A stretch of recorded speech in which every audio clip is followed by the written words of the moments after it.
Why I use a sauna to heal after long hikes. Number one, doing a hot sauna that a temperature is about 100, it's 80 to 100, so like over 170 degrees Fahrenheit, is cardio. So you can get the cardiovascular benefits of hiking, but without putting any pressure or stress on your tendons and ligaments. The second reason I like to do it is because of the mental and psychological benefits. When you stay in a very hot sauna and you're able to go beyond where you feel comfortable, that's the thing that is just like going hiking up a hard mountain. You feel this sense of accomplishment. And you actually have all this stuff going on under the hood where your system reacts with the dysphoria, the discomfort. And then when you come out of it, you feel better. But you know that because you love hiking.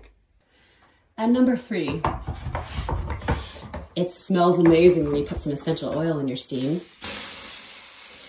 But there's all kinds of science that shows that you have reduced inflammation, improved muscle recovery. And again, did I say it again? It's basically free cardio. But at its core, it's one of the best ways to help with recovery. And everyone who's been on a long trek and their ankles are sore, their tendons are tight, their muscles are a little bit torn, they know that recovery is essential.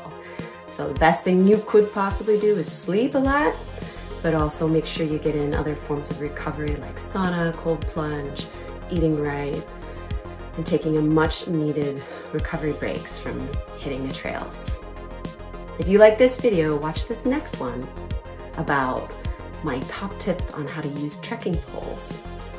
I'm a physical therapist and I'm all about the ways to make the trails more accessible.